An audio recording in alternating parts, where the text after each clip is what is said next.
Hi hello అండి అందరికీ నమస్కారం అండి ఫ్రెండ్స్. మన వీడియోలోనే టాపిక్ వచ్చేసి కాంట్రాక్ట్ అవుట్సోర్సింగ్ ఉద్యోగులకు సంబంధించి మరొక ముఖ్యమైన అప్డేట్ అయితే రావడం జరిగిందండి. అయితే ఇందుకు సంబంధించిన పూర్తి వివరాలు అయితే మన వీడియోలో తెలుసుకుందామండి.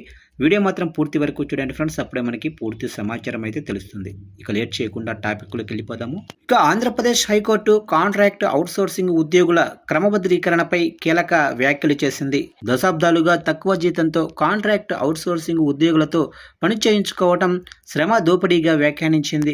ఉద్యోగుల్ని శాశ్వత ప్రాతిపదికన భర్తీ చేయాలని, కానీ ప్రభుత్వం కాంట్రాక్ట్ అవుట్సోర్సింగ్ ప్రాతిపదికన నియమించటాన్ని తాము గమనించమని జస్టిస్ భట్టు దేవానంద్ అలాగనే జస్టిస్ సుబేద్ సమంతతో కూడిన ధర్మాసనం వ్యాఖ్యానించింది. కాంట్రాక్ట్ అవుట్సోర్సింగ్ ఉద్యోగుల్ని శాశ్వత రెగ్యులర్ ఉద్యోగులతో పనిచేయించుకుంటున్నారని, కానీ రోజువారీ వేతన జీవులుగా ఉంచటం సరికాదన్నారు. 2 నెలల్లో పిటిషన్ దాఖలు చేసిన ఉద్యోగుల్ని క్రమబద్ధీకరించాలని ఆదేశించింది. ఏపీ అడ్మినిస్ట్రేషన్ ట్రైబ్యునల్ పిటిషనర్ల సర్వీసును క్రమబద్ధీకరించడాన్ని నిరాకరిస్తూ ఇచ్చిన ఉత్తర్వుల్ని రద్దు చేశారు.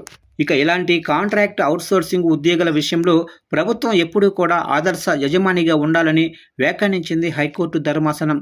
ఇక వివిధ శాఖల్లో ఉద్యోగాలను శాశ్వత ప్రాతిపదికన కాకుండా అర్హులున్నా సరే అవుట్సోర్సింగ్ కాంట్రాక్టు ప్రాతిపదికన తక్కువ వేతనాలకు నియమించటం సరికాదని అభిప్రాయపడింది. గతంలో ఎన్నో సందర్భాల్లో తమను క్రమబద్ధీకరించాలని కోరితే సాకులు చెప్పటం సరికాదన్నారు. సాంకేతిక కారణాలు, నియామకాలు సక్రమంగా జరగలేదని చెప్పటం సర్వసాధారణంగా మారిందన్నారు. ఇలా సాకులు చెప్పి కాంట్రాక్టు అవుట్సోర్సింగ్ హక్కులను నిరాకరించడానికి వీల్లేదని ధర్మాసనం తెలిపింది.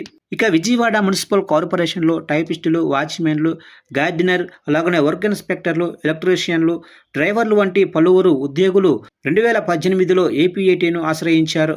వీరితో పాటుగా తెలుగు గంగా ప్రాజెక్టులో పనిచేస్తున్న ఉద్యోగులు కూడా ఏపీఏటీని ఆశ్రయించారు. కాంట్రాక్టు అవుట్సోర్సింగ్ ఉద్యోగులైన తమను క్రమబద్ధీకరించాలని కోరారు.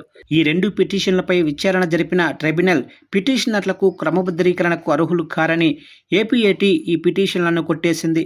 దీంతో ఉద్యోగులు 2018లో హైకోర్టును ఆశ్రయించారు. 3 పిటిషన్లు దాఖలు చేశారు. ఈ పిటిషన్పై తాజాగా ఏపీ హైకోర్టు తీర్పును ఇచ్చింది.